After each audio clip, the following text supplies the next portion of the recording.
So we realized that it's been a while since we've talked about one of our favorite friends of the show, Tucker Carlson. Dark Tucker. Or at least gone into detail about a segment that Dark Tucker has done. And I wanted to change things up a little bit today by opening up the cold open with a little This Beyond is a parody. certified and a certified hood classic. Well, of course, yeah, that was purposeful. Got to, I meant to do yeah. that. I meant to do all that. And read this, well, not article by Tucker Carlson. Fox News just took his segment he did the other day and transcribed it word for word and just posted it as an opinion piece on their article, which is just gas. I as a content creator myself, I really support the hustle of posting cross-platform. I definitely support just reusing, repackaging the same Oh, stuff. absolutely. And then posting it as if it's something new. Absolutely, especially when it's us two independent content creators doing it, and when it's the number one cable news multi-billion-dollar show corporation on the planet just doing it just to get clicks. Gotta love that. But anyway,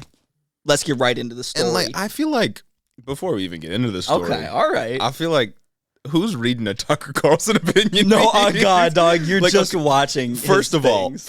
the Fox News audience doesn't read to begin with.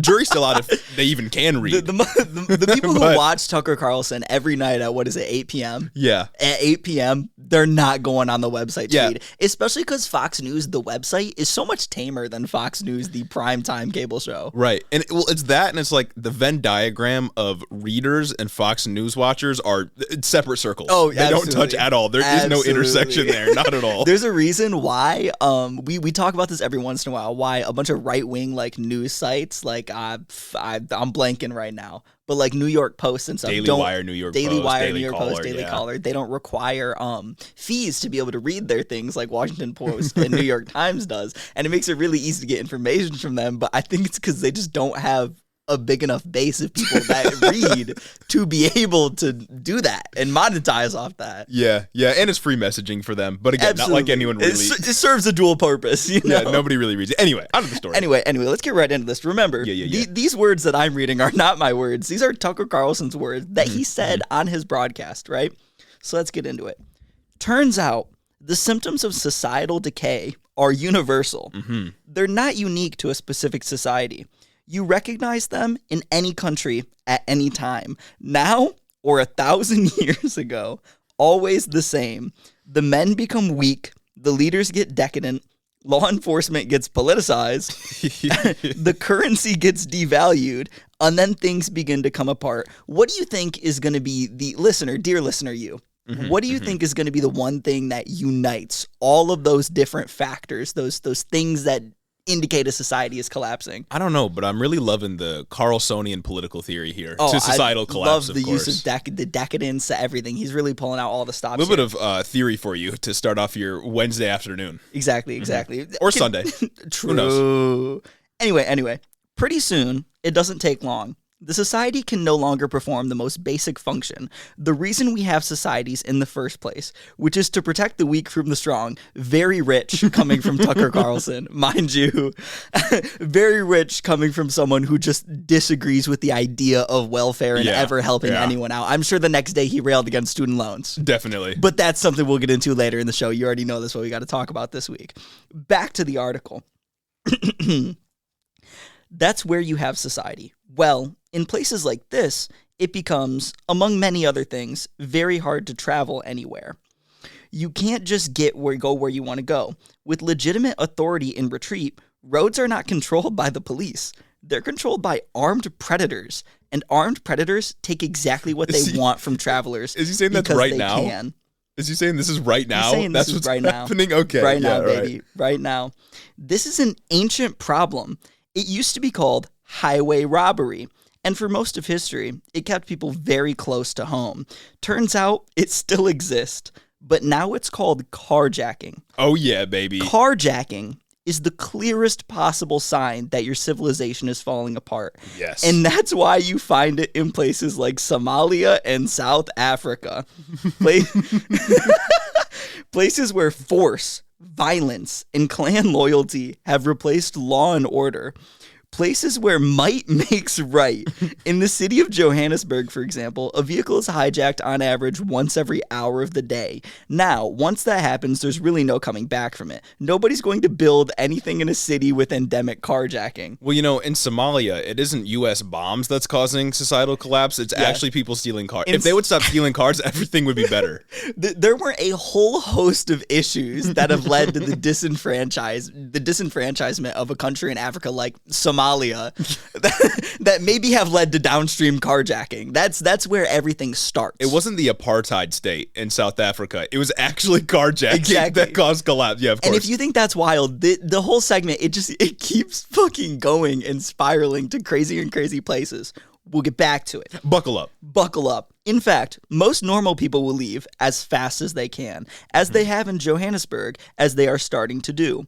We are sad to tell you, in the city of New Orleans, I wonder how they picked that one, where carjacking is now a permanent feature of life, last summer, a law student called Madison Bergeron pulled into the driveway of her home in New Orleans. As she gathered belongings in the car, a young man appeared out of nowhere, stuck a gun in her face, and demanded that she hand over everything she had, including the car. He screamed at her, terrified, she complied, and that's what carjacking is always like. It's an act of violence. Hell yeah, brother. People don't want to give up their cars. They have to be terrified into doing so. That's why the majority of the victims are women.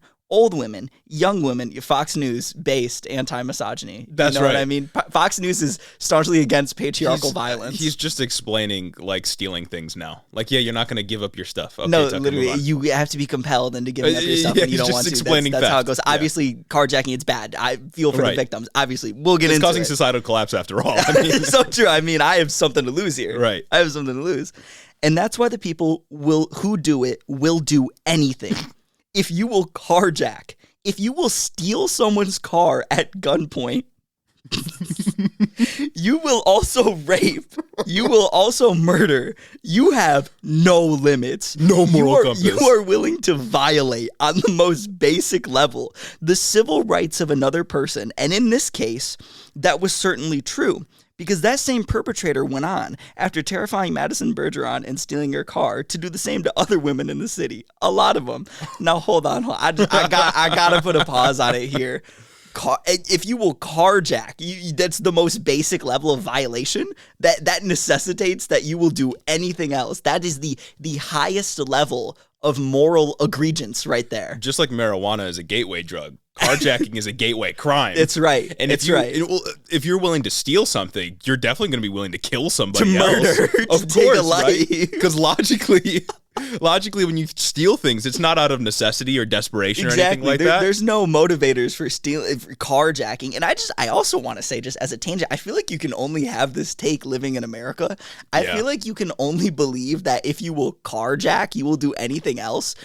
As outlandish as it is, if you live in America in a car-centric society like we have here, and your car is everything, that's how you get everywhere. You know what I'm saying? Yeah. It's got to be a product of that as well. Yeah, you can't live without a car. You absolutely can't live without a car. Right. That's how people like Tucker Carlson can somehow get away with this. How even as unhinged as it is. Did fucking GM pay for this or something? Did they pay him to do this bit? Is that what this is? Probably. Fucking GM executives. Wouldn't be surprised. Ford was like, "Hey, yo, we need some more propaganda out there." Exactly. Come on, please. California, they just passed a bill. They want to get rid of gas-powered cars. This is unacceptable. Back to Tucker. There was a car blocking me in, one victim recalled. And the next thing I turn around, there's yelling, and there's a gun barrel in my face. The kid is yelling, "Get the F out of the car, get the F out of the car, or else he will shoot me." In all, the carjacker would terrorize 5 women and steal 5 cars in just 2 days before New Orleans police finally arrested him. And it's amazing that they did, because there are virtually no police left in New Orleans. Yeah, okay. Gotta love that None. one. In a city that probably needs 2,000 cops, there are under 500 active duty policemen left in New Orleans. In New Orleans, they have definitely defunded the police, despite in June of this year passing a bill to, in fact, fund the police. Yeah. So that's fun. But in this case, the carjacker, a young teenager, was ultimately caught, tried, convicted, and sentenced for his crimes. Now, these crimes get a lot of attention in New Orleans. So the mayor of the city, Latoya Cantrell, I hope I said that right, showed up to the sentencing. But here's the twist in the story. Mayor Cantrell didn't show up to support the victims, the women who'd been terrorized by the predator. No, the mayor showed up to support the carjacker and to let the entire city know that she was doing it, to let everyone know whose side she was on. Watch. And then it's going to this is the reporter voiceover. The mayor showed up in court as character witness for a 14-year-old offender during sentencing. The teen robbed 3 women in separate incidents with a fake gun, stealing their cars and belongings. So that's Tucker already just lied, saying that he had carjacked 5 women and stole 5 cars. So that's fun. What to expect from him. Back to the reporter. The victim told Fox 8 they were traumatized by what happened, and they felt victimized all over again when the mayor showed up in support of the young criminal. Woman victim. I was in shock she wasn't there for us. She was there for the assailant and his mother, and it felt like she was supporting the crime. Reporter again. Juvenile judge Darrensburg sentenced the juvenile to a 3-year suspended sentence, meaning no jail time. Back to Tucker. It felt like she was supporting crime, said the victim. I like the voice. I like the impression to turn. Well, yes, it did, because that's exactly what the mayor was doing. Cantrell was taking the side of the carjacker over the traumatized, law-abiding woman. Now, in New Orleans, Cantrell is known by her nickname, Titi. But I'm so sorry. But many people call her exactly what she is. Quote, Latoya the Destroyer. Bro, you know that when he said that, they had a picture flash up of like her hitting the Twin Towers or some shit. You know what I'm saying? Like, you know, Tucker, wake up! Latoya the Destroyer hit the fucking Pentagon! I guarantee you they had something flash up of like a building on fire right behind her picture, something like that. Godzilla just destroying, ramming through Tokyo, just going crazy. She's the destroyer. She is, in fact, a destroyer. That's what I'm saying. The mayor is incompetent. Mayor is an open race hater. I'm loving the leaps here. I'm absolutely loving the leaps here. Oh my God. Crazy. The mayor is an encourager of violence, and she is destroying an already wounded city. We reached out to Mayor Cantrell's office to ask why she is doing all this. Why did she pressure a judge to release a convicted armed carjacker with no prison time? But of course, she didn't reply to us. It turns out the mayor of New Orleans had a connection to this carjacker. Cantrell had enrolled this person in one of her administration's welfare programs called Pathways Youth Internship Program. Using taxpayer money, the program says it provides young people who commit crimes with a reward, paid internships, and a stipend. I love being incredibly reductive when describing troubled youth programs, because that's all this is. You're trying to take troubled youth off the streets, youth who are at risk to commit violent crimes, like he did, frankly, to commit violent things, do acts of violence, do crimes, at-risk youth, and you provide them, you help them adjust to society. Right. You help them become a better person and be a productive member of society by giving them internships and helping them out, because you can't do that shit for free. Right, but like, what's the alternative? You know what I mean? Yeah, just like let him carjack more. Do nothing. Do nothing. Just let crime fester over in the corner. Like, no, of course not. You can't do that. You have to do something to try to mitigate the crime. Yeah. And obviously, this is her program. This is a kid that she's worked with in her. I like how they also call it a welfare program. Yeah, nuts. That's like a dog whistle in of itself, right there. You know what I mean? But I love it. It's a fucking program to help kids. You know? Yeah. You know? Yeah. I love the framing here. We contacted the Pathways internship program this morning. We want to know how many people enrolled in her program go on to commit violent crime within 5 years. We also asked how much taxpayer money they spend, but of course they didn't answer. But we don't need an answer. We know exactly what this is. Pathways, like most social justice scams, is not, in fact, designed to reduce crime. It's about siding with the criminal.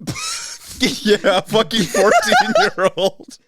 Giving the criminals as much support. Did we mention that the gun was fake, by the way?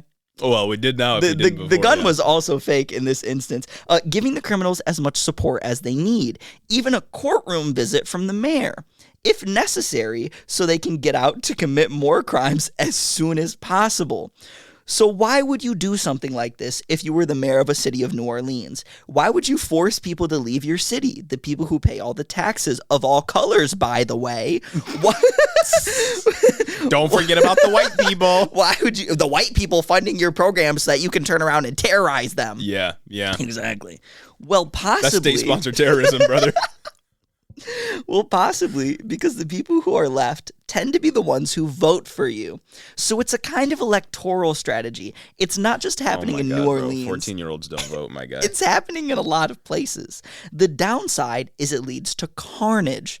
They have already been 191 carjackings in the city of New Orleans this year alone. To all of last year, there were a total of 177. Now, most of these carjackings, and this is true in a lot of other places, Washington, D.C., we think, most of these are committed by people under the age of 18. Why? Because they'll get off. There's no cost. Because juveniles are sentenced to less sentences. Yeah. Because they're fucking juveniles. Right. What we should do is just imprison them for the rest of their lives. What we should do, we should get rid of juvenile detention centers and replace them all with prisons and lower the age where you have to go to prison for a crime to birth. Yes, I agree. To birth. And we should stuff them in with murderers. Absolutely. Actual adult psychopath murderers. I think that's a great idea to solve poverty and violence. I think so, too. I think that would lead to nobody reoffending once they get out. Just being sent to prison at the age of 14. Okay, why? Because they'll get off. There's no cost. The local station, WWL-TV, found that in 2021, juvenile carjacking suspects outnumbered adults by more than 2 to 1. Now, that doesn't mean that these are Nerf versions of carjackings. They're very violent. In fact, they've always been violent, and sometimes they're fatal. And then he goes on to describe this instance where two young kids, 15 and 17, killed somebody while they were carjacking her. Okay, yeah. Killed like a representative of every situation. Obviously very bad, but you guys are smarter than that, right? So then we're back to this, skip a few. So again, society exists not to protect 17-year-olds with guns. Now, to protect 17-year-olds, on the most basic level, those are the strongest people in society. People willing to use force to get what they want. Now no society exists to protect people who need the protection. So rich coming from Tucker. No society exists to protect people who need the protection. The helpless, the weak, grandmothers who might be dragged or have their arms ripped off without police protection. What the fuck? And of course, in the absence of police protection, in the absence of leadership that cares about the weak, those are exactly the people who are murdered. And it's not just happening in New Orleans. Now stay with me here. Stay with me. What's interesting? Oh, fuck. If Tucker thinks it's interesting, we're in for a fucking ride. What's interesting, if you pull back a little bit, and we have, because we think that carjacking is a really clear indication of things unraveling, you find that... Oh, no. Bro can't get it out. You find that cities with Soros-backed DAs and well-funded diversion programs for at-risk youth are seeing surges in carjackings. Could there be a connection? It was the Jews the whole time. It was the fucking Jews, dog. Tucker's like, it was the Jewish people whole time. Whole segment's a trip. And he keeps going. Like, I got probably through, like, about a third of it. A third? Or, like a third to half of it. No shot. But it just keeps going. And I'd imagine it keeps getting more derailed. But I figured that was a good stopping place for it. You guys have just witnessed a interpretation of one of Tucker Carlson's greatest pieces by your very own Head of the Office host, Gage. Read by me, Gage. Yeah. It's the combination of two great things right there, you know? I have a perfect solution. Public transit. No more carjackings, no more cars. So true. What are they going to do, rob the train? Yeah, exactly. You going to steal the train? Motherfuckers going to pull up on horseback next to the train like it's the Wild West? Make sure to lock your cars, people. Exactly. Lock your trains, lock your horses, tie them up. Oh, shit. It's just wild because, like, just the ability of people like Tucker Carlson and just messaging demons on the right to take something that's honestly not very good optically, because, come on, the mayor pulling up to that sentencing isn't great optically. I understand why she did it. I understand the need for things like that to support kids like that because he's fucking 14. Right. He can't even drive. He's 14. There had to have been a lot of things that went wrong in his life that are results of a lot of systemic issues that happened to get him here. Yeah. And if there wasn't, it's a 14-year-old at risk And oftentimes these people, the kids that like end up committing crimes as a child, as a teenager, they come from impoverished backgrounds. Oh, exactly. And if no one's going to reach out and lend them a hand and help them get back on track, then they just won't. Yeah. And what is he like? He just wants those people to what? Suffer? Be relegated to prison for the rest of their life? Get shit on, go to prison. Maybe it was a fucking private prison that paid for that section. We need more children in prison. It's Ford, GM, the private prison industry. They're going nuts. But back to what I was saying. Protect us from the strong, right? Yeah. Exactly. I get the optics behind the situation because like tough on crime things are kind of hard to talk about from a leftist perspective because it's hard to get people. But the ability of them to take it and twist it to this extent, to not only just start it off with carjacking is the clearest possible sign that a society is declining, and then to go to the middle with Latoya the Destroyer. God damn. I feel bad saying that. Yeah. Racially motivated. Literally. And then to end it with the Jews? Yeah. Fucking nuts. It is nuts. Absolutely insane. Yeah, I mean, carjacking leads to rape and murder, apparently. The Jews are behind it. Yeah, they must be. It's like, societal collapse is caused by carjacking, not like economic stagnation or the targeting of minority groups or like, undermining healthcare for trans. Yeah, it's none of that. It is actually carjacking. It's carjacking in of itself. Yeah. And carjacking is the most morally reprehensible crime, and committing carjacking or being willing to commit a carjacking is the most vile thing, and it necessitates that you must be willing to do other less vile things like rape. No, Chrysler had to have paid for this. There's no fucking chance that like, carjacking's the worst thing you like. Come on now, that's a commercial. The fact that bro didn't. That's a hashtag ad. The fact that he put rape below carjacking is such a fucking self-report. Yeah, such a self-report. We need to go. GOP races coming up. We got big elections in November. People go vote. Here in Michigan, less than 100 days out. We got Tudor Dixon versus Whitmer. Obviously, we're riding for Whitmer. I'm thinking we need to start a campaign. Tudor Dixon carjacked somebody when she was 16. Just lie, make it up. just start lying. Just start putting misinformation out there. Oh my! Did you hear that Mitch McConnell just fucking carjacked someone? And then finally, we can get conservatives to care when their politicians do morally reprehensible things. Because the sexual assault allegations just don't fucking work. Did you hear that Tudor Dixon stole a 1995 Toyota Prius and fucking shot a granny in the head to get it? That's real. That's your guys. I'm not making this up right now. I'm not making this up. Oh no.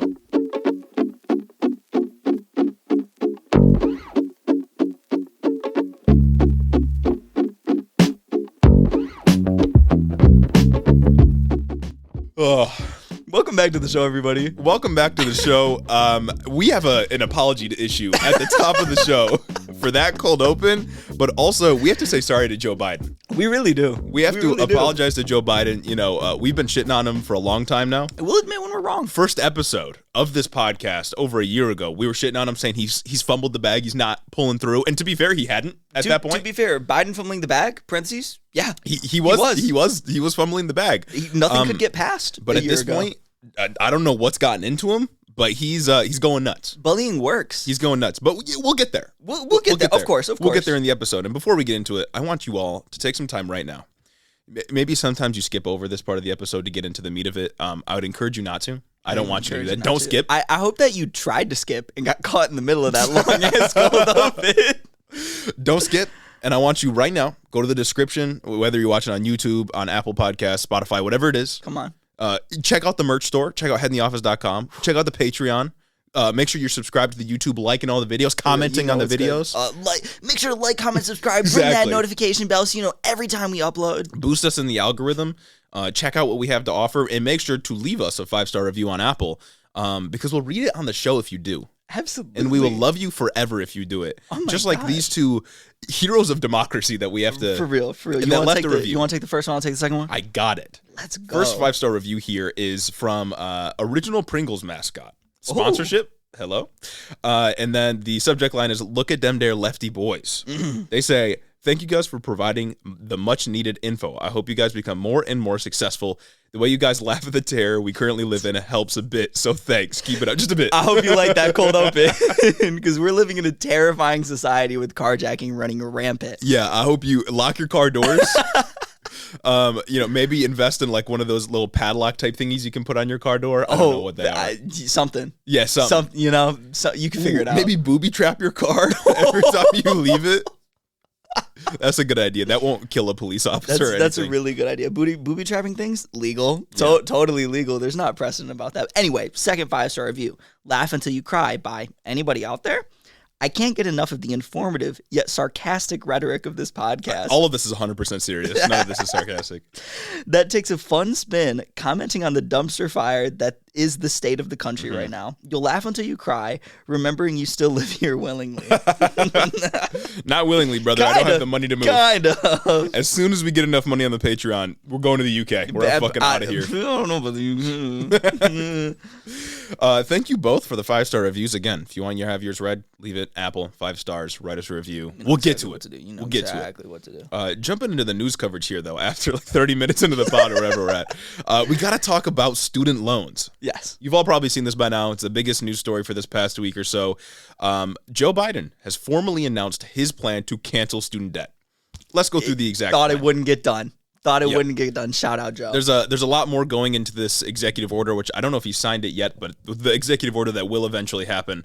So let's get into it. You got $10,000 in federal debt canceled for all students earning less than $125,000 a year or $250,000 a year as a family. So if you are a student that is still a dependent on your parents' taxes or FAFSA or whatever it is, as long as they're making under $250,000, that's $10K off of your debt for you. Shout out, y'all. Attached. And then $20,000 for students that receive Pell Grant. So if you received a Pell Grant as a student and you are eligible for those requirements, $20,000 off your debt. Love that. The White House specifically noted that it is mathematically impossible for the top 5% of people or families to benefit from this. Yes. So we'll get into narratives a little bit later on, but when you hear people saying like, "Oh, this is only going to like rich lawyers and doctors," it can't. By necessity, it cannot. Like no possible way. Exactly. Other things this does, though, it cuts the rate of repayment for undergrad loans to 5% of monthly income, which is half of the current rate of 10%. So that's really, really good. Shout out, Joe. Helps quite a bit. It fixes some issues related to the Public Service Forgiveness Program, which if you don't know, the federal government has a program since I think like 2009, where if you participate in 10 years of public service after you graduate, so like some kind of government job or public service job, and you are good for 120 months of payment on your loan, which is 10 years, long time. Wow. Then you are eligible to have all of your loan just canceled. Love that. The remaining balance of your loan canceled. But there were some like 3,000 or so people a year that apply, and it would be like less than 1% that actually get it. Oh. So it was not functioning at all as intended. So hopefully this executive order will fix that. It also extends the payment moratorium to the end of December. Pretty sick. Good shit. But it seems like that's when it's That's the final extension that they noted. Seems like it. And if you finish paying your loans during the COVID pause, so since like March of 2020, April of 2020, then you might be eligible for reimbursement for the money that you did pay. Love that. So that is something to keep in mind. I don't know exactly how that'll work, but we'll figure it out. And then one final thing it does, which is really cool, it forgives debt after 10 years of payment for everybody that took out less than $12,000 in loans. It won't apply to a lot of like people that went to university, especially out of state, but this basically guarantees that if you went to community college, you'll be debt-free after 10 years. Which is nuts. That's fantastic. That's like life-changing for so many people. The White House estimates that for this many people, exactly. Yeah, the White House estimates that it's going to provide relief to 43 million Americans, and it's going to fully cancel the debt of 20 million Americans. 20 million people. Shout out, Joe. Dark Brandon, rise up. Like my only critique here is that it should be more, of course, but like this is undeniably a good thing. And it's like even with we all had speculated that it was going to be 10,000. Initially, they talked about 50,000. We're like, overpromise, underdeliver. You know At one point, saying? Biden and Harris both said all of it, but whatever. Yeah, they both said all that. That was kind of the actual campaign promise, and then they'd been breaking us down over the next 2 years and whittled it down to 10. But the 20,000 for the Pell Grants was another thing that was the thing I was actually genuinely surprised. Oh yeah. That's excellent. I was like, wow, that's nuts. And that makes sense. Like, how could you be against that? Yeah, and like a lot of the time when especially liberals or center left type people come out with plans to like target relief, it is always very narrow and it cuts out a lot of people that need it. But $20,000 for Pell, that's a great way like to target it's means tested in a way to where no one's really benefiting all that much from it. But this is a really good way to do that with Pell Grants because you already got to be low income to be able to get Pell Grants. So it's a good thing to do. The White House also estimates that 90% of the relief will go to those making less than $70,000 a year. That's excellent. Love that. Like there's no way that you can argue mathematically that this goes to benefit the rich. Oh, yeah. Quite the opposite, actually. Before we get into the optics, though, for those that may not know, maybe for those that didn't go to college or haven't gone to college in a while, there is a crisis in how much college costs nowadays, and obviously a student loan crisis as well. And I want to explain to you why this matters. The what is it, like the debt that the federal government has or debt owed to the federal government because of student loans is about $1.51 trillion as of, I think, 2020. Yeah. And it keeps climbing year over year in a very linear way, just keeps going up. So right now, more than 43 million Americans have student debt, and the average debt is $30,000 per student. That's only federal. That's not counting private loans, like loans you might take out from Sallie Mae. Federal loans make up about, I think it's like 87% of all student loans, and private loans make up about 13%. Yeah, and student debt, at least from the federal government, takes on average 20 years to pay off. Wild. Which function, and like we've known this for like 3,000 years, but debt acts as a ball and chain on you when you come out of when you're trying to get into the workforce. If you are in debt, you struggle to succeed economically because you have to keep focusing on paying that debt back. You have less money in your pocket, especially today when things are costing so much and wages just haven't risen over the past few decades or so. Especially if you're one of the 13% of people that has to take out a private loan, where the interest rates are based on your credit score. I mean, if you started off in a shitty place, it's just going to be harder and harder for you to get out of it. You somehow have to prove yourself more than someone who is just given everything from the start, which is a wild society we live in. Not to mention that like some of the interest rates on private loans are just fucking insane. 13%, wild. Like for a lot of people, you will end up owing thousands of dollars more than you originally took out. And for what? A lot of people can just never hit the principal. Yeah. Crazy. You're just in debt forever. Exactly.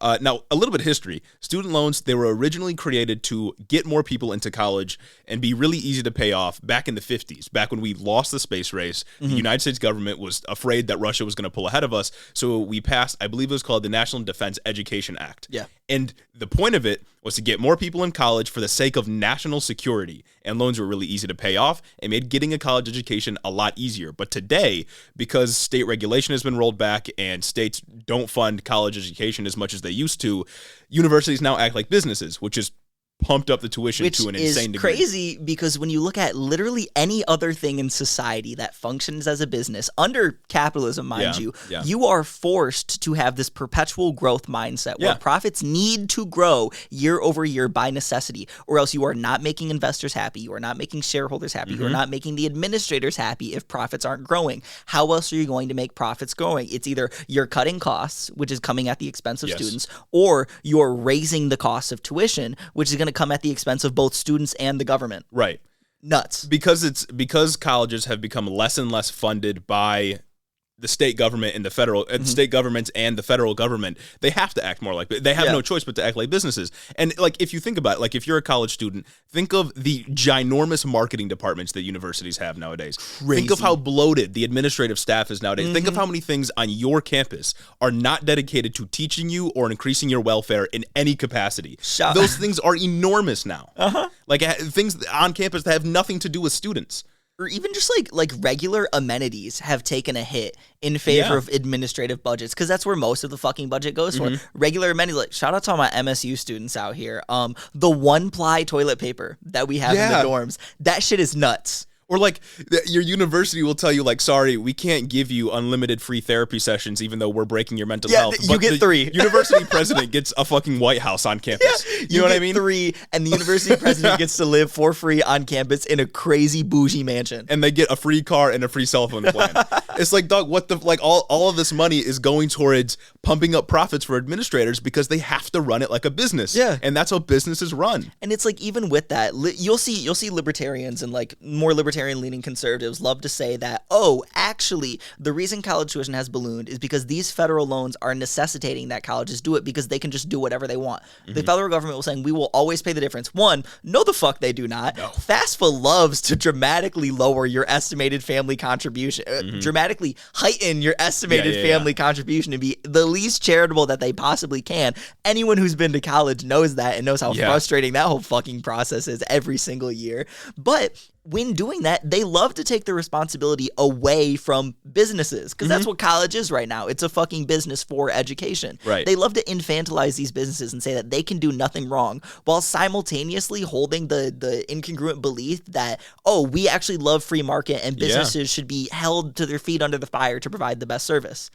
No, that's not what you believe if you believe that the federal government is doing this. You just fundamentally don't understand the systems we live under. Yeah. You don't understand profit and the growth mindset. Yeah. No, like tuition prices have skyrocketed because states don't fund it anymore. Like you could literally put this on a chart and take a look at it. When universities are better funded by state governments and the federal government, they can charge students less. Yeah. And like we can place universities under greater regulation. We can decide where their money has to go, how many administrators they can hire per student that they have. Like you can work all of that math out and figure out exactly how you want universities to run. We have the government for a reason. Like you can treat it like it could be K through 16. It could. Like it could wow, be. wild. It could I'm be. going into 16th grade this year. Crazy. Right. Like at one point in US history, we almost got to that point. Yeah. And then universities were basically turned into businesses. They get to say that they're nonprofit. They get to say that they're public universities run by, the people that are invested in them. But in reality, they function to profit. And that's it. And that's why you got to pay so much nowadays. That's facts. That's why so many of your professors are so shitty. Yeah. Just get on that tenure track and they don't care. And all of this now has contributed to the $1.7 trillion student debt crisis that we now have to deal with. Love that. And although, again, Biden's actions don't go far enough, again, it is transformative for millions and millions and millions of people. Literally 20 million people are now going to walk around debt-free. They got more money in their pocket. And that has been the craziest thing to me, seeing conservatives fucking whine on the timeline about Americans having more money in their pocket. Yeah. Nuts. How dare you, Joe Biden? How dare you give me free money? Yeah. Oh my God. And like if you can't necessarily relate to this because you don't have student loans, think about some place you do have debt. Like whether it be like medical debt or a mortgage or, X, Y, or Z. If you live in America, you probably have debt. More debt in circulation than actual money. Like think about where you have debt and think if all of that just got canceled. Think of how much more money you'd have in your pocket per month, how much more you could do. How much better you would feel mentally. Like, I mean, for people that still have student loans or don't have student loans anymore, I guess, once this executive order goes through, they can do things like buy a house, start a family. Wild. Maybe start up their own business. Like they could do. Or even the people that do have student loans, one, they're going to have to pay them for less time. They could start a business. They could get that money circulating through the general economy rather than going back in the hands of the Treasury, because I thought conservatives hated that. And with something like slashing the minimum payment from 10% to 5%, you just have more money in your pocket. Yeah. 43 million Americans, by necessity, will have more money in their pocket after this goes through. Nuts. And they're mad about that. Yeah, absolutely insane. But getting into our optics, okay? Because we like talking about narratives. I love it. The last few months, Republicans have voted against protecting contraception, protecting marriage equality. They voted against protecting access to abortion. They voted against the PAC Act to provide veterans with health care. They voted against reducing insulin costs across the board to $35 a month. And now they are in favor of keeping young people indebted to the federal government. I thought they hated the federal government. Yeah. They're voting for, or they are supporting keeping young people indebted to the federal government. And the biggest narrative by far, and I'm going to go on a little bit of a rant here, because this one is what makes me especially mad. The biggest narrative by far from them is that young people, students, need to take responsibility, pay back their own loan. I didn't force you to take that loan out. Bro just quoted the Dan Bongino tweet right there. That's basically what it is. Because, first of all, this isn't even an issue of personal responsibility, because you shouldn't be forced to take out a loan to get an education anyways. Absolutely that shouldn't be a dynamic that exists. It's not responsible for us as a society to economically shackle the growth of the next generation, because this is a new problem. And it affects the next it hasn't been a thing that has happened before. We're one of the only countries that does this, mind you. One of the only ones that has it structured like this. And second, even if we run with this argument of personal responsibility, when it comes to students getting a college education, unless you are extremely wealthy and can just pay for it outright, you are forced to take out a loan. And yes, of course, you can go to trade school, you can learn a trade, start your own business, do X, Y, and Z, list all of the things you could do other than college. But because society requires a college college education in order to function as a whole. And because people want to go to college, the only people that can get a college education without a loan are the wealthy. No, that leads me to another thing that I've seen just plastered so much, especially right now, but it's been going on since 2016 Gamergate era. I believe Donald Trump Jr. posted one of the memes and it went circulating. What about all the people with their gender studies degrees? Oh, this construction worker's tax dollars went to pay off this gender studies student who's working as a barista because she can't find a job. Dog, gender studies is actually kind of a fantastic degree to get. The average or median salary, I believe, is about $55,000, and the people who major in gender studies end up just working in HR. Like, you have a clear track to a job with a gender studies degree. Much clearer track than a lot of other degrees, actually. And it's a small fucking percentage of degrees. Like less than 1%. Incredibly small. It doesn't matter. But even when it does matter, they're wrong when they call it out. Well, it's like they say that all these degrees are useless degrees, right? Like they'll talk about like gender studies, philosophy, fucking, bring up whatever other degree that you think is useless. But it's like a quarter of students are STEM or business. Yeah. Do you think those are useless degrees too? That people shouldn't be getting degrees in medicine? Yeah. Or in, engineering? It's so disingenuous. They don't actually care about that. They just don't want young people to be able to, I don't know, feel free to spend more money. Be able to better themselves at all. Yeah, absolutely. And the only reason that you would ever make a personal responsibility argument is if you only want college to be accessible to wealthy people. You don't want poor people to be able to get a college education. Oh, yeah, absolutely not. If you're poor, you just have to fucking suck it up, find a way to pay for it yourself, or just don't go and be my wage cuck for the rest of your entire life. The people that talk all about freedom, about giving people opportunity and choice, are the ones now that are basically saying that if you're not wealthy, you don't deserve to go to college. If you can't pay back $35,000 in loans, you don't deserve to get a college education. Yeah, because we live in a meritocracy, brother. Right. If you can't afford it, you didn't deserve it. Do you care about freedom and people being able to choose what they want to do after high school, or is college only for the wealthy? You can't have both of those ideas at the same time. Oh, yeah. And then you have motherfuckers, go do a trade. Not everyone can work a trade, one, because you literally have disabled people that exist and they're people.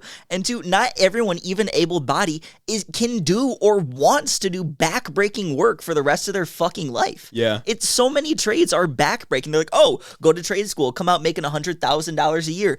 That's not what happens to anyone. It takes so long to work up your way to a master electrician to be able to do any of that. And to do it, you got to break your back. You got to do that shit. You have to do the physical labor. That's not for everyone. That shouldn't be for everyone. We shouldn't have a society built up of 50,000 plumbers. Right. And besides the fact that can't function anyway, because everything we've been talking about is on an individual level. This view is already too myopic. When we are crafting public policy, and education is a public policy, we want to maximize positive outcomes for individuals and society as a whole. It just so happens that having accessible education is good for individuals. It lets people pursue what they want to pursue, get a career that they're interested in, that they feel is fulfilling. And it also helps society because educated workers are good workers. They're efficient, they're productive, and they are smart enough to be able to protect national security if they work in the government. We talk about it all the time. Back when I don't believe that America was ever great in totality, like especially socially. We've been very awful. Oh, yeah. But back when we were more economically great, when we were more of an actual like powerhouse superpower, we still are, but when it was more so back under FDR,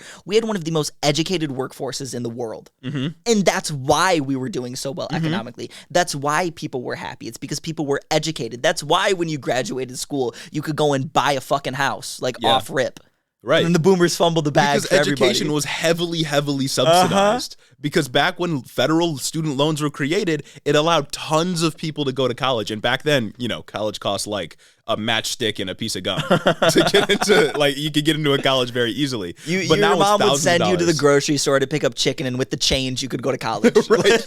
You could drop into a couple of college courses and learn what you need to learn.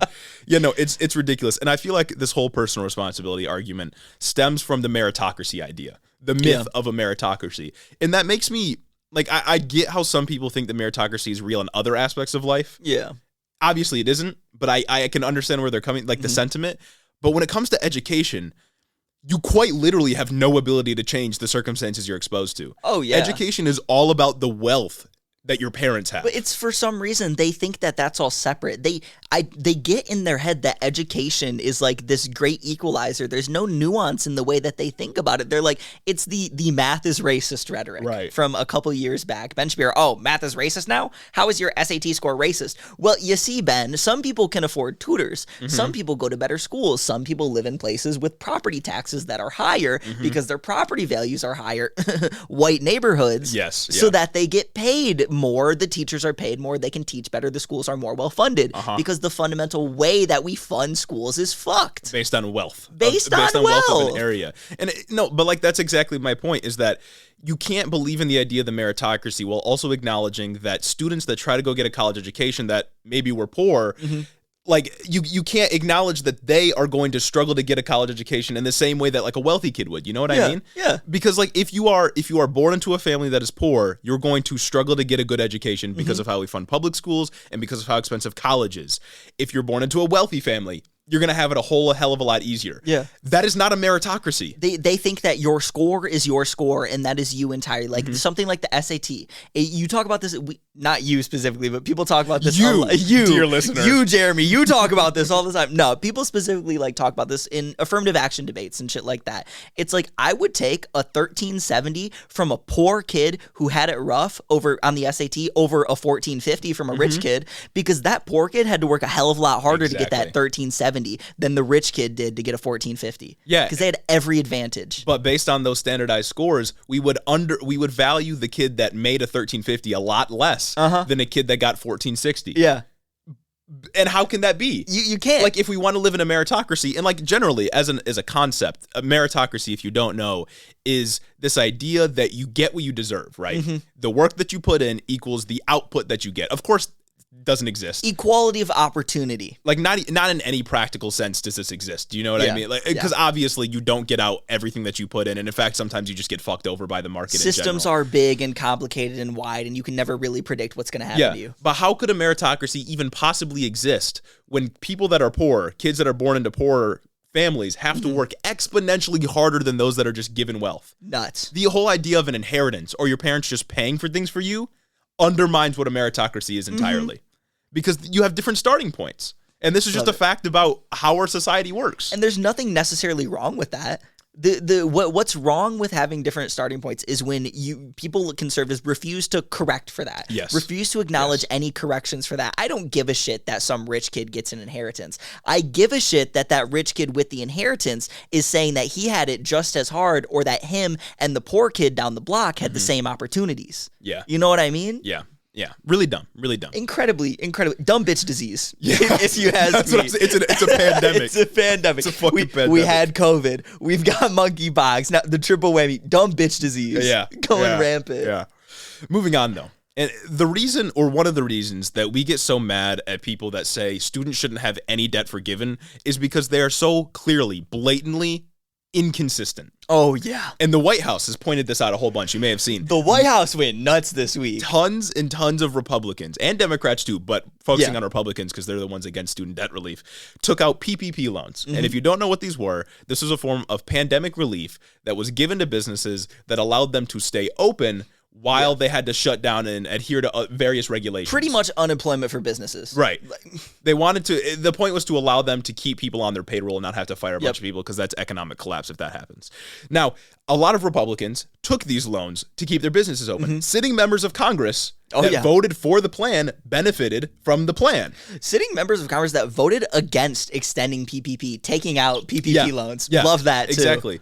And a lot of these members of Congress, everyone that I'm about to list off, had all of their PPP loans forgiven by the federal government. Some to the tune of $4.3 million.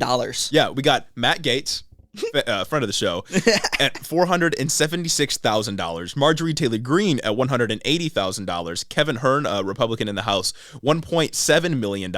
And Brett Guthrie, $4.3 million forgiven. And these people, all 4 of them, have been posting and yelling and crying about students getting $10,000 off of their debt. And before that, they were crying about unemployment during COVID. Yeah. They were crying about the, what was it, $300 extra that you got with PUA, while they're sitting here raking in hundreds of thousands of dollars in loans that they were never going to pay back, in loans that never went to their fucking employees. 'Cause that's a reality of the Paycheck Protection Program, is that there was a business, like local business where we live, they reinvested. All of a sudden, when they got their PPP loan, they just so happened to come into enough money to renovate. Right. Wild how that happened.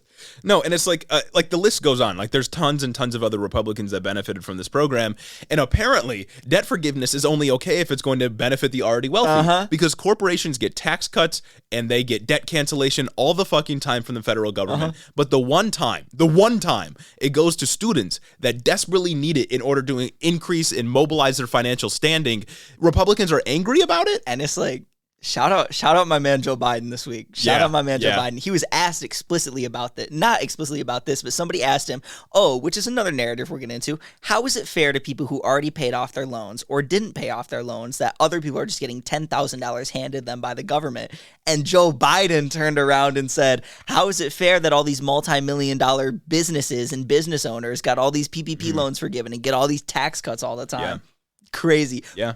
Perfect clapback. Like, nobody cared. Not a single they celebrated this. Yeah. Conservatives celebrated when Donald Trump back in 2017 passed the bill that cut all the taxes and cut $2 trillion in tax revenue. Yeah. For the United States federal government. I think it was either AOC Nobody complained. AOC or Bernie Sanders tweeted earlier this week something like, if they reverse the Trump tax cuts, they could just cancel all student debt. Yes.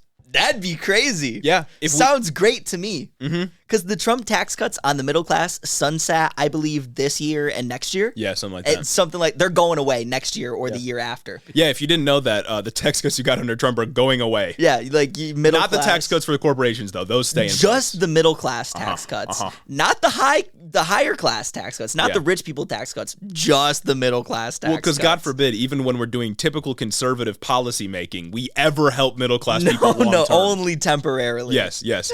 But it's like we can spend $2 trillion, because it is spending when you cut taxes. Yeah. We can spend $2 trillion on tax cuts, but we can't spend $200 billion on giving people a little bit of breathing room with their student debt. A little bit extra change in their pocket. Yeah, and that benefits far more people than the Trump tax cuts ever will. Ridiculous. Yeah, it's wild, and it goes into this narrative. It's like conservatives think that businesses are like more people-y than people are. Yeah. Well, I mean, they have First Amendment rights. They are more. A business is more of a person than you are, and deserves more rights and deserves more leeway and forgiveness when something wrong is done. If a business went and carjacked somebody, conservatives would turn the other way. Yeah. No, it's like the liberal. Yeah.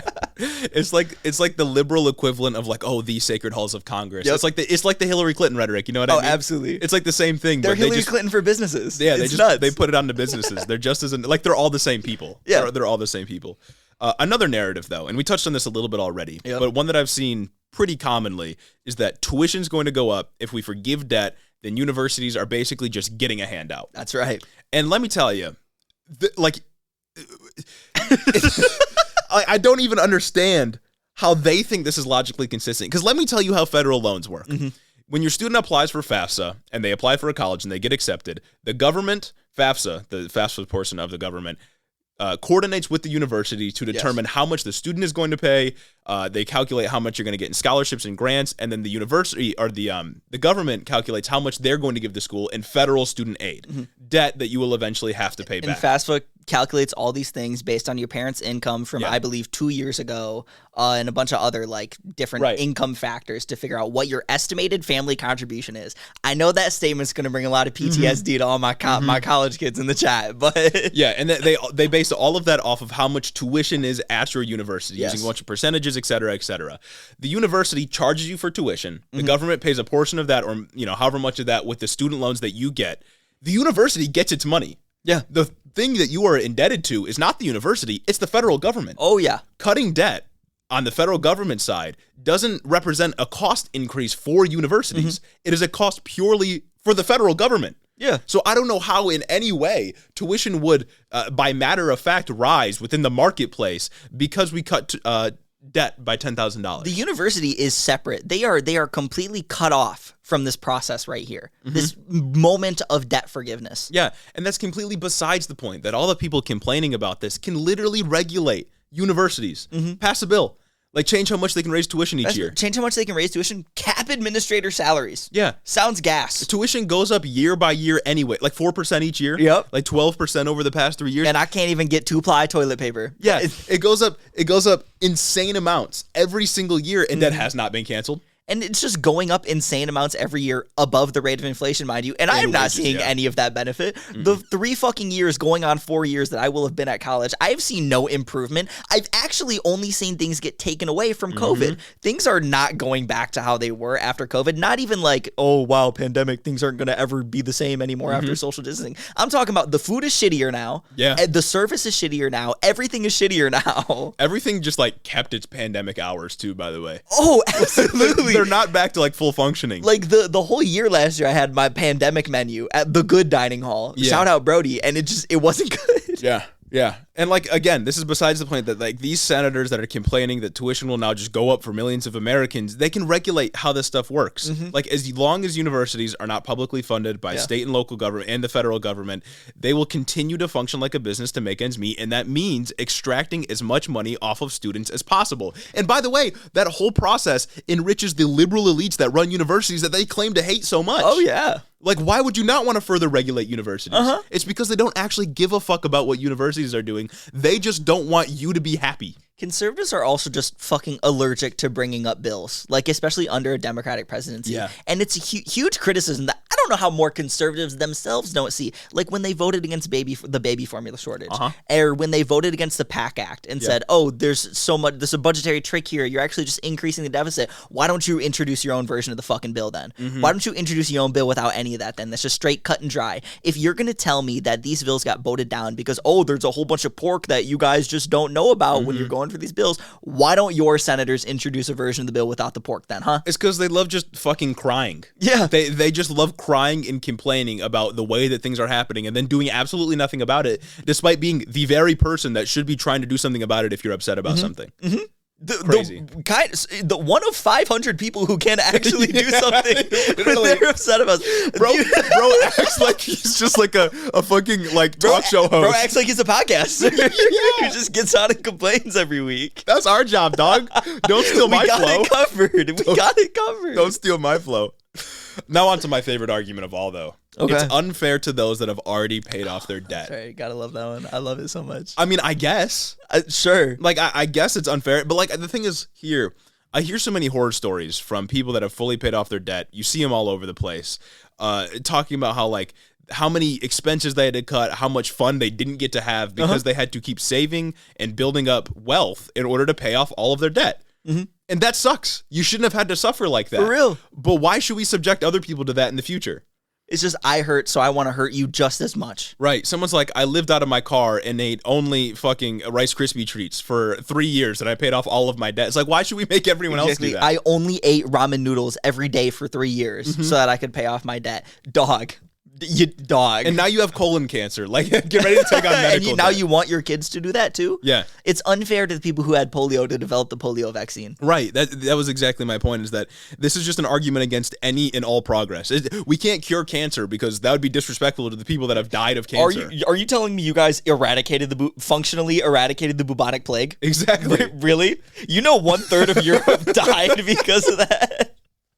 Stupid. It's dumb. And it's like, if you paid off your loans, if you had, $100,000 in loans because of graduate school, you shouldn't have had to do that. Thanks, dog. College should be free anyway. That is a structural wrong that happened to you. It should be free anyway, but we can take steps to make it easier for everybody else. And by the way, not every program is going to benefit every single person. No. Think of things like Medicare, Medicaid, Social Security, the VA. Like, these things do not benefit every single person in the country. How do I know I'm going to make it to 65 to ever get my Medicare benefits? How do I know I'm ever going to be able to draw from Social Security? Right. Crazy. Exactly. And it's like, because our programs that we make, or the federal government makes, are targeted to a specific portion of the population that needs the aid. And if you're not a recipient of every tax program or every program that goes through, that's okay. Yeah. Like, we should widen our social safety nets to include a lot more people. You should be able to be happy for other people when their suffering is alleviated. Just because you are miserable for a different reason doesn't mean that someone else should also be miserable. Or just empathy. because you were able to overcome that same misery doesn't mean that someone else shouldn't have to deal with it in the first place. Exactly. Again, the bubonic plague. Exactly. Now, to close out our little tirade on student debt, I just want to, I don't remember if I mentioned this earlier on in the show, but education is like statistically the fastest way to obtain upward social mobility. It is the best way to go from the class that you're born into, if you're a lower class or middle class person, and climb up the economic ladder to do better for yourself. And as long as it is locked behind a paywall, low and middle class people are going to struggle to climb the ladder, and our country is going to be held back as a whole. College, the number one biggest factor in upward social mobility. Yes, absolutely, absolutely. And again, as I mentioned before, smart workers are efficient and productive, and it's literally a matter of national security. Like, that is, like, I don't know how else to explain it to, like, I'm trying to speak a language they understand. You know what I mean? But I think one of the reasons that Republicans are so angry about student debt cancellation is because I think, in my opinion, it shows millions of people that the government can do unequivocally good things without strings attached. That's and crazy. That fucking terrifies them. Oh, it does. You can see it in all their tweets when they're all fucking coming on the timeline this week saying Democrats are trying to buy your vote right now. Fuck yeah, they are, baby. And it's working. I was already going to vote in November, but if I wasn't, shit. I'm voting harder. I'm voting way harder. Yeah, because, like, once you take the toothpaste out of the tube, it can't go back in. The question is no longer, can government do this for me? The question is, why aren't they doing more? Why isn't it all student debt? Why isn't it medical debt? Why not housing debt? This is a good thing, but they should continue to do more. Right. I won't let perfect be the enemy of good here. Exactly. And this happened specifically because so many people did not shut the fuck up about it. And this scares conservatives so much because it proves the power of activists to themselves. Yeah. Because it proves that progress can be done, that although Joe Biden, through his many faults, has made, many errors so far in his presidency, progress can still be made. And this scares them because they know that when things like Social Security were passed, Medicare and Medicaid, they didn't want those to happen. They still want to get rid of those, but it is violently unpopular. And it's their own voter base doesn't want them to do that, but they want to. I bet that even Democrats themselves, the more moderate ring of the party, the Alyssa Slotkins of the party, are even shitting themselves right now, seeing that someone like as milquetoast and bland and shitty as and old as Joe Biden can come and do something this progressive. On God, it's got to be because bullying works. Yes. It's got to be because we're here every week railing this dude, and it's got to be people like the Pocket Report, my favorite stunt, having a bunch of fans send pens to the White House. Annoying as hell. To the point where they got the White House to send them a letter telling them, please stop telling people to send pens here. That's hard. That's funny. I mean, it's because people like you, dear listener, that are listening right now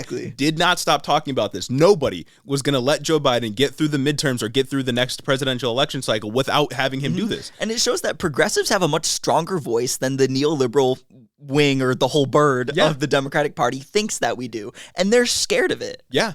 No, they're terrified that once we learn how to advocate and win these kinds of battles, that we won't stop because they know that once I won't. I've been gassed up.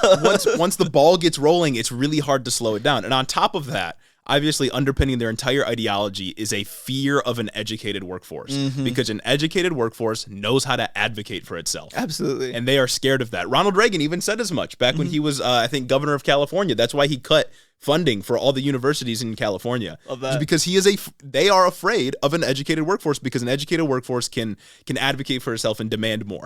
I absolutely love how conservative, not even conservative, every bad thing today can just be traced back to that guy. Oh, yeah. Almost every single bad thing that's happened since he's been alive can just be traced back to him. Yeah, yeah.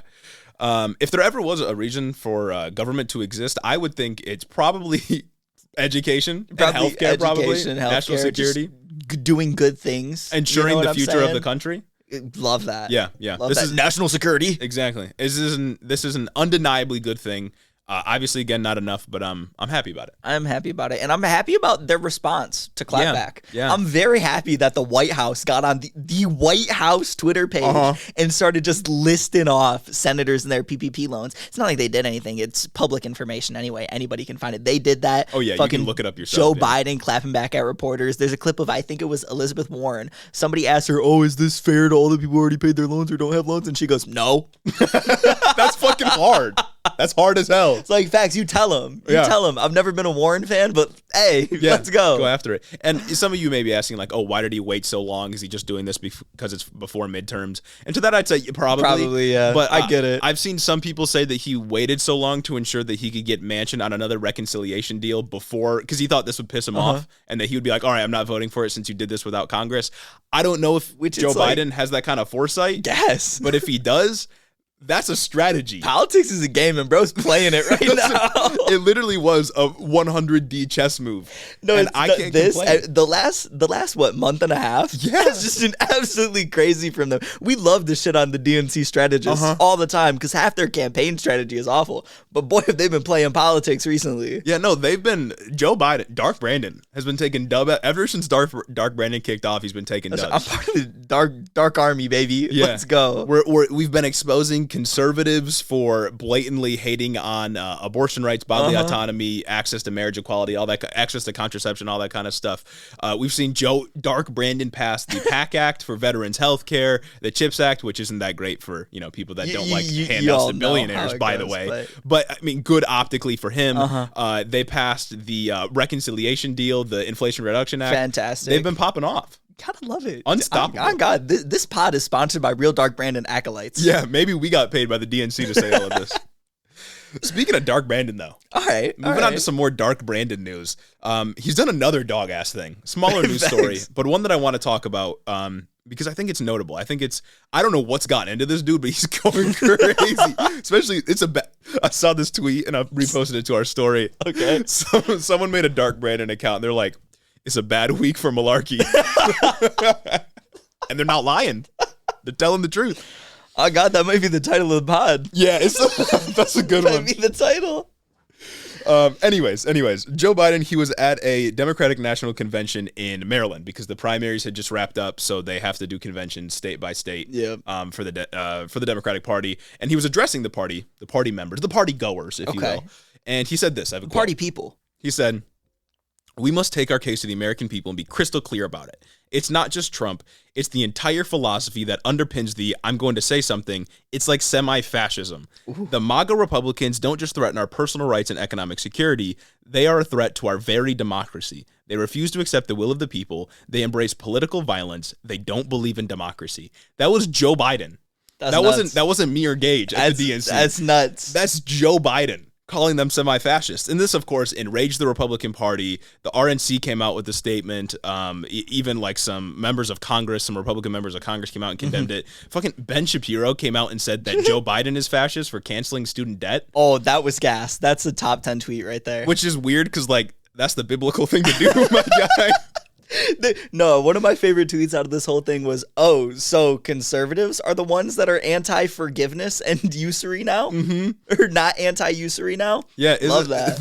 Isn't there a passage in the Bible that's like... Usury is a sin. Usury is a sin. High interest rates, that's a sin. But also, there's some passage that's like, forgive debts to each other after like 7 years. Yeah. Because all debts should be forgiven every 7 years. Because you're basically a prisoner if you're in debt. Anyways. This is, of course, true.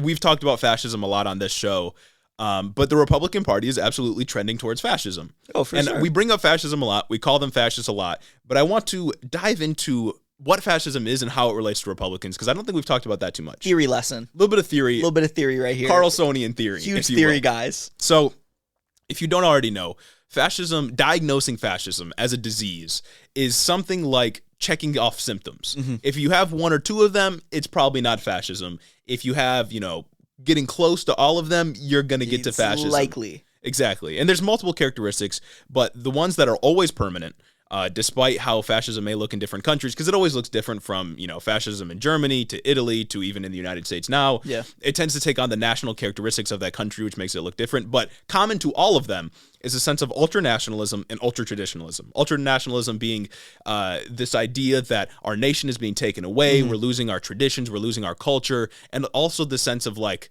purity almost, that the real American nationals, white people, are losing their country, losing a grip on what their country is. Or back in Germany, it was the real Aryan Germans, race. The Aryan race is losing this country. We're getting it taken away from. For them, it was Jews. Yeah. And for us, it's, they probably think it's Jews as well. But then ultra-traditionalism, this idea that we're losing our culture, it's being diluted. We need to go back to the way things were, make America great again, that kind of thing. But also, fascism typically contains things like support for the police or military, rampant sexism, and a big embrace of masculinity. Love that. Hate for the free press, fake media, fake news, mainstream media, disdain or distrust for empirical evidence because The election was stolen. they don't believe facts. Yeah, COVID, that's a big one that we saw. Support for corporations, but only insofar as they serve their interests. So things like canceling Disney when they speak out against the Don't Say Gay Act, taking away their tax-exempt status, suppression of labor power, obviously. You already know. An obsession over national security, religion and government becoming more intertwined, and it usually always contains some kind of scapegoating, whether that be racial groups, ethnic groups, Immigrants. or today for us, LGBTQ people. Like if you heard that list and didn't think of at least a few definitive, it'd be hard to not think of a few definitive examples for each one that you can see within the American GOP right now. Right. Especially the Tea Party, the MAGA wing. Yeah, and there's people like, Ben Shapiro, Steven Crowder types that will try to convince you that fascism is somehow a left-wing ideology. Oh, yeah. But if you heard that list and didn't think of Hitler's Nazi Germany and then also right-wing ideologies, then I don't know what to tell you. Because, support for the police, absolutely not a left-wing thing. Not even a right-winger could claim that to be true.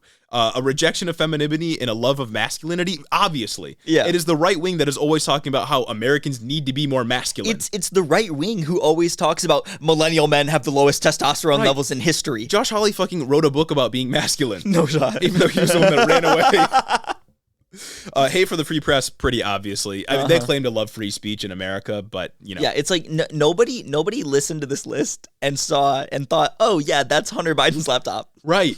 And like religion and government, Marjorie Taylor Greene came out and said she's a Christian nationalist and she's not going to apologize for Lauren it. Bobar at that one Christian convention, we need to keep the government out of God, but keep God in the government. Yeah. No, when Joe Biden says they're semi-fascist, like the Republican Party, sure, isn't full fascist right now. Yeah. Right? Like they're not killing their political opponents. They tried to overturn an election, but were unsuccessful. Some of them have condemned, very few of them have condemned the attempt to overturn the election, and others have kind of just gone along with it. But we're getting there. Oh, yeah. And this list, more and more boxes are going to continue to be ticked. It's awful. It's and that's scary. scary. Just with the just amount of fucking election misinformation that's going out there, with all the COVID information. They're getting people killed. They're undermining democracy at every fucking turn. Yeah. It's nuts. It's nuts. And that's like another big news story this week was I was about to say Zucker Carlson. That's goated.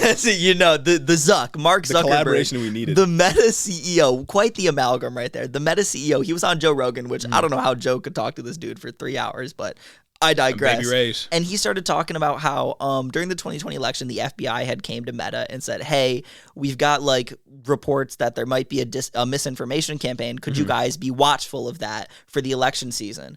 And Zuck's like, okay, so when the Joe Biden laptop story leaked, we thought that it could be misinformation. So while we were reaching it, we suppressed the story for 7 days. Yeah. And Joe Rogan's like, oh, what does suppressing the story mean? And Mark's like, oh, it means that on like news feeds, we took it down a few pegs. It significantly like dampened how far it got, but you could still share it. You could still see the story. And it's like, yeah, I can see how optically that's bad, but like, I get it. The Hunter Biden laptop, there was one just it's a private company. There was straight out lies that came out of the Hunter Biden laptop thing. And two, that's kind of a thing that you got to verify is real. Yeah. Just because of how insane it is. Like, I don't think any sane person would see, oh my God, could you believe Joe Biden's son is fucking all these hookers and doing drugs in these hotel rooms and videotaping it? Like, without seeing it to believe that it's true, you know what I mean? Because it sounds so outlandish.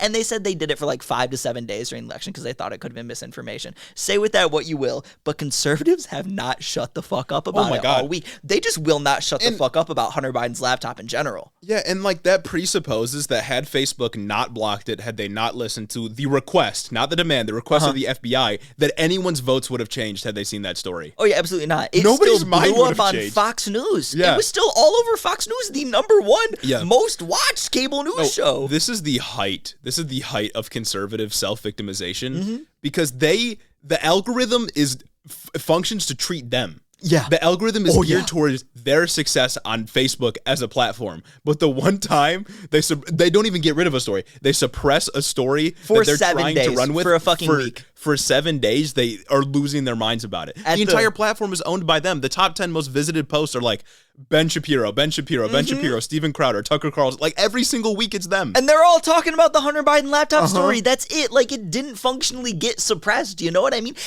Everybody knew about this thing. They wouldn't shut the fuck up. They still won't shut the fuck up. That's how Project Veritas got all of its fucking clout, too. Yeah. It's like that. And it's also like they're saying, oh, this proves that the government is fascist and that they're telling these social media companies what to censor and when to censor it. It's like, dog, you did not get banned off of Facebook because the FBI told them to. You got banned off of Facebook because you called your neighbor the N-word. Yeah, you did that, and you said you were gonna like kill a trans person. Yeah, like that's why you got banned. That's why. My guy.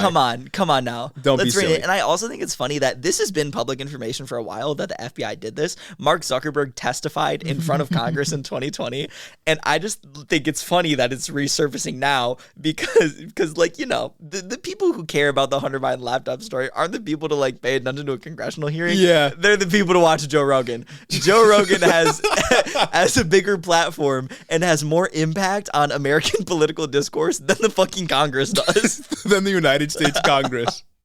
That's excellent. That's excellent. Gotta love that. Yeah. Anyways, that kind of ends our section on fascism. Fascism, undeniably a right-wing ideology. Facts. Don't let anyone tell you otherwise. And Joe Biden knows it, so that's how you know it's true. Facts. Brandon popped off this week. Hopefully he doesn't do anything bad. So I don't have to walk all this back. But, hopefully he doesn't do anything bad by Wednesday. Support for Brandon is through the roof right now. Also with his approval ratings. I saw other conservatives talk about, oh, look, he canceled student debt and now his approval ratings are so high. It's like, yeah, dog, that's how policy works. That's probably one of the main reasons that half of the young people that voted for him did so. Chronic cases of dumb bitch disease going around the GOP right now. Politicians are supposed to do things for you. And I love that argument that he's like buying votes because it's like, what's the logical conclusion here?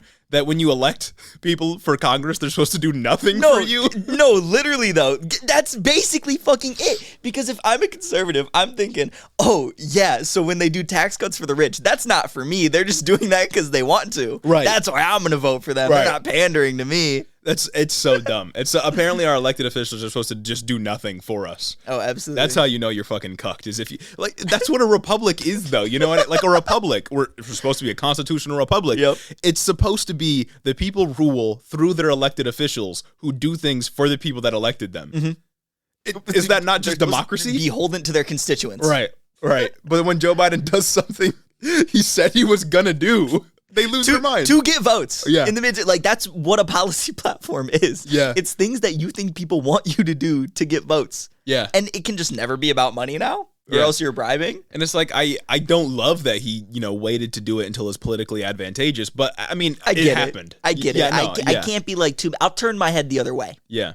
Especially because, we got to own the conservatives and my debt's being forgiven, at least part of it. And especially, like, part of the reason why I don't really care too much about him waiting is because there's been a pause on student loan payments. Yeah. No one has had to pay their loans off until, I guess, December 31st of this year. Mm-hmm. Or January 1st. Or January, whichever one is, like, the first one. No one has had to pay their loans off. Yeah. There hasn't really been any harm done. If you had been paying into your loans, I believe you can take that money out. Mm-hmm.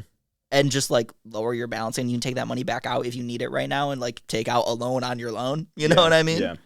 Also, one minor thing that I just remembered: if you are getting like phone calls about student debt relief, that is not like from the White House communications, it's a scam. Oh, absolutely. There's lots of scams going around right now. My mom got a text the other day that was like, contact this office in Grand Rapids to help figure out your student loan. They're scamming you. Okay. Like, wait till you get more official news from the federal government before doing anything. They have not set up any offices right now. No. It's not even like it's signed, but like there hasn't been like signing to actually do everything yet. Right. That's going to come in a couple months, like 2 to 3 months. Yeah. So just be patient there and don't let yourself get scammed. I know it's exciting, but just hang on. Just hang on. I'm itching for it too. Trust me. Facts. Speaking of scams, I guess we got to talk about.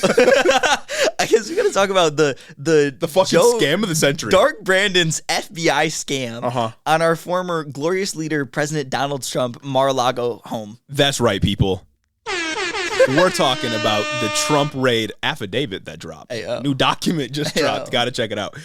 So we've already talked about the Trump raid. We won't get into the details that we've already talked about here, and I don't want to spend too much time on it. But there is some new information since the affidavit was released. So we already knew that the FBI was looking for classified material, but we now know the exact amount that they were looking for and that they received. Awesome. So I have a quote here. It says, quote, the boxes allegedly included 184 unique documents with classification markings. That's a lot of documents. Including 67 marked as confidential, 92 marked as secret, and 25 marked as top secret.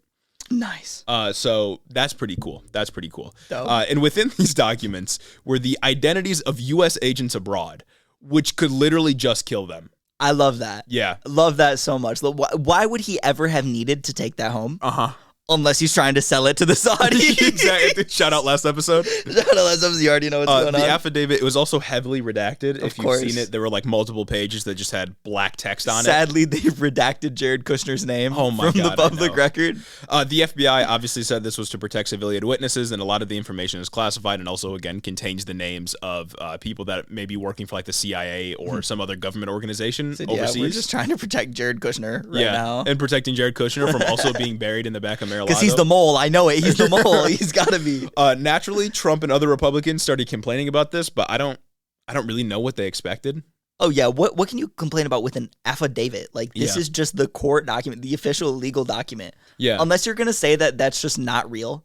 Like, that they made it up. Like, I mean, what can you complain about? I've seen that a lot of people are a lot of conservatives, like the right wing big wigs like Don Jr. saying the fucking masterminds, right-wing intellectuals. Like that's an Donald oxymoron. Trump That is an oxymoron. People like him just like taking screenshots of the pages that have like all the text blocked out and being like, wow, this really reveals a whole lot. And it's like, yeah, like there's people's names in there. Yeah, they're protecting your name because I know you're the fucking mole. Jared Kushner's celebrating right now. Bro read the affidavit as soon as it came out. He's like, wipe the sweat off his brow. So he command F'd it. Just Jared Kushner. Yeah, fucking crazy. Another reason the FBI said they did the raid was because they so you may remember that Donald Trump had talked about how the FBI contacted him previously saying like, you need to move the documents to a more secure location. And he did that. And then the FBI apparently had ruled that this location that he had moved it to still wasn't secure enough and that people could still get a hold of the documents that Trump was holding. Because, it's fucking Mar-a-Lago. Yeah. A hotel. And then the FBI said, all right, well, then you need to return all the documents to us, and we're going to put them somewhere where, people won't actually be able to view the U.S. nuclear capabilities. Mm-hmm. And Trump said, all right, well, here's all the documents, and they didn't get all the ones they needed, hence the raid. Crazy. Hence the raid. Kind of very clear cut here. And it's really funny because Trump has been hooting and hollering all about how unfair the raid was, but his lawyers have not filed anything in court against this. Made a whole lot of public statements, but not done anything legally. They've done anything. Nothing legally to actually push back against this raid, and that's how you know he's just giving the game away. That's how you know it's all just political rhetoric and him victimizing himself, even though he clearly probably committed a crime. Like he's giving the game away here. He's admitting that it's just for politics. It's just to get people riled up. And apparently it didn't even work because there's been elections since the Trump raid happened, and it's not like Republicans are taking massive wins anyway. They didn't see a huge boost. Yeah. I think the only boost that could come from this is like him directly. 2024 is going to be so interesting. Also, like you've seen the rhetoric about how a lot of Republicans are like, oh, well, this raid by the FBI on Donald Trump's house is going to like boost the poll numbers for Republicans. Yeah. I love how that's what boosts their poll numbers. And for us, what boosts our poll numbers is like people losing rights, losing bodily autonomy, the Fourth Amendment being restricted by the Supreme Court. Like, those are the things we care about and that mobilize, like, democracy itself. Like, and then you really gonna arrest the president for committing a crime? Right. Like, the thing that mobilizes conservative voters, mobilizes in air quotes because I don't even know if this is going to work, but the thing that mobilizes them is a billionaire elite being held accountable for him stealing documents from the White House. And what mobilizes us is, like, democracy. It's the perceived unfair treatment of a private civilian who used to be the president. Yeah. Crazy. Just a interesting distinction between the two ideologies. Yeah, and their priorities. A little bit of tidbit here. Big analytical thinkers. Anyway, I think that wraps it up on our FBI section and perhaps the whole episode. Perhaps. So I hope you enjoyed it. I hope you're enjoying your fucking $10,000 infusement of cash right into your bank account. Right. That's right, baby. Oh my God. You go buy drugs and for real. Go buy drugs. Go steal a car. Hookers. Maybe go steal a car with that money. This is a joke for legal reasons. We will not be held responsible. This is not actual advice. Anyway, thank you all for listening to the episode. Before we go though, I bet you can predict what I'm going to say. Go ahead. I'll give you like 3, 2, 1. Patrons. We got to give a special thanks to our patrons. As I mentioned at the top of the episode, make sure you go and check out the Patreon.